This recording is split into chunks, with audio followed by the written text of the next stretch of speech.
Hey there family, what's going on? My name is Stevie T and today I'm going to be talking about some of the issues I have with how science describes creation. So how everything in the world was made, everything in the world and the universe.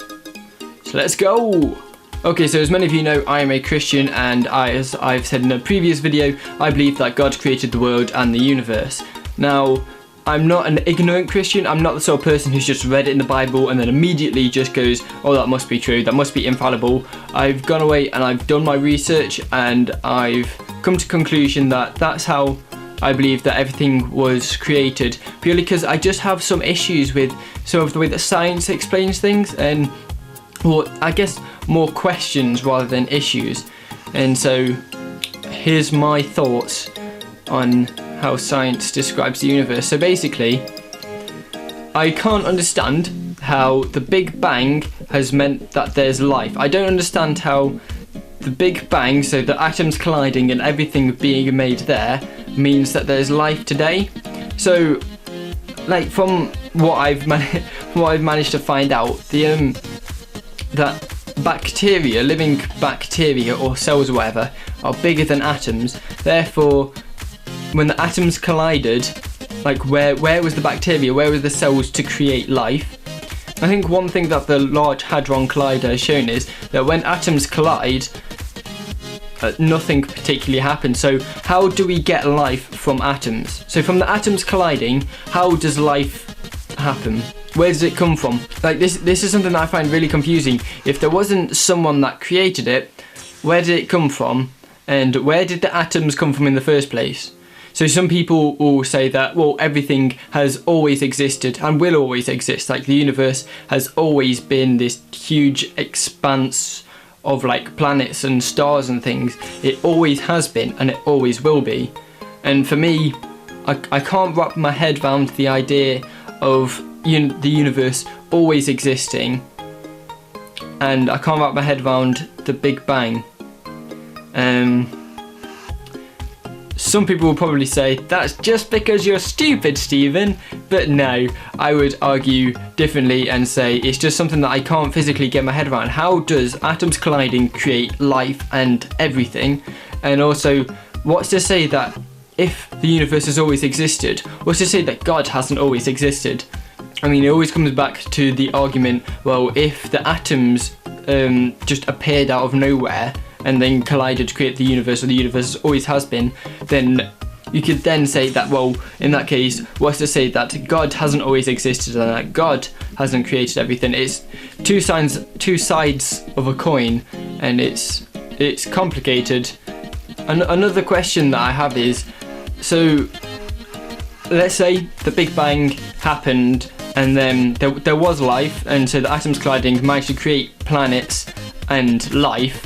For me, there's too much left to chance that we just happened to be on the right planet with the right atmosphere, with the right gases and chemicals that is perfectly, like the perfect distance away from the sun, and all of that, like the chances of all of that happening are so small that for me, there's more chance of there being a God. Now, some people I know are just gonna be like, oh, that's just because you're ignorant and you're a Christian. You've been brought up that way, so therefore you're just going to think that way. But no, like, the chances of everything just happening, and that humans have formed perfectly, animals have formed perfectly in the way that we have done, for me, that just doesn't make sense. There's too much being left to chance. And following on from that, so the Big Bang's happened, or everything always has happened. The life has begun, so you've got the chemicals, you've got evolution. This is probably just because I don't understand Darwinianism and the theory of evolution, but how did the cells end up forming something like the brain? Something that is so incredibly complex, and the chance of everything happening, everything colliding and life beginning, how did we end up with the brain? And I guess, how did we end up with like thought and the concept of thought and consciousness? So I've got a quote from probably one of my favourite people. He's an author, you might have heard of him. He's called C.S. Lewis, and he says this: Supposing there was no intelligence behind the universe, no creative mind. In that case, nobody designed my brain for the purpose of thinking. It is merely that when the atoms inside my skull happen, for physical or chemical reasons, to arrange themselves in a certain way, this gives me, as a byproduct, the sensation I call thought. But if so, how can I trust my own thinking to be true? It is like upsetting a milk jug and hoping that the way it splashes itself will give you a map of London. But if I can't trust my own thinking, of course, I can't trust the arguments leading to atheism, and therefore have no reason to be an atheist or anything else. Unless I believe in God, I cannot believe in thought, so I can never use thought to disbelieve in God. Now you may be thinking, Stephen, what has this got to do with creation? Well, going back to the point of the brain, exactly like C.S. Lewis says, how can we trust our own thought to be true? How can we trust that the byproduct that we call thought is genuine? And for me, if there was no intelligent design, A, how did we think up the concept of an intelligent designer? And B, how did we think, how do we do anything? The brain is such a complex piece of matter inside of your head. It's so complex and it's so incredible that how did that come about from just some cells rearranging themselves accidentally to form everything? Yeah, as you can probably tell, I'm a little bit confused with the idea of, I guess, atheism and evolutionism and things like that. I mean, I do have other questions that are probably answered. I have done some research before doing this video. I haven't just turn the camera on and come out with all of these things hoping to try and disprove atheism, because that's not my intent for this video.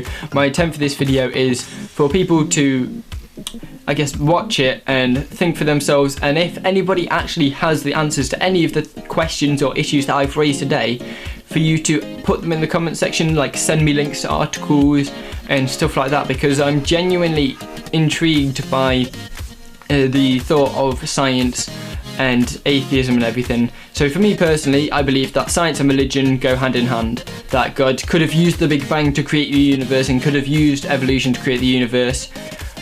That's not what I actually believe, but I believe that could be possible. I do believe in the creation, I do believe in the story of Adam and Eve and God creating Adam from dust and Eve from Adam's rib, but the idea that God could have used the Big Bang and he could have used evolution to create everything as it is today, I think is potentially plausible. I'm not writing it off and saying no, they didn't happen, science is wrong, because I would be a bit of a mug if I turned around and did that, because there's lots of evidence and stuff that would tell me otherwise. So I realise that I've spoken quite fast and spoken a lot of things today. I hope it hasn't come out too rambly and too nonsensical, that you can sort of understand everything that I've said and that it's clear. So to summarise, I don't understand how the Big Bang has created life. I don't understand how evolution could have created something such as the brain.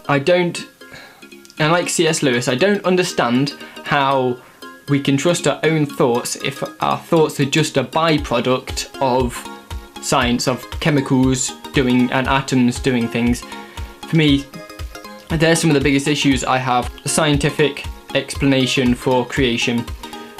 Leave your comments in the below if you have any, if you know any of the answers to the questions, the issues that I've raised. Drop them in the comment section below, and if you have anything else to add on to this video or any questions for me, anything that I may have made a mistake on or anything like that, also chuck them in the comment section below.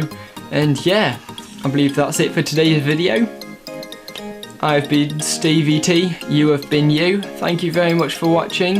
I hope you all have a wonderful and amazing week. And don't forget to be real, be true, God bless. I shall catch you on a bizzle. See ya.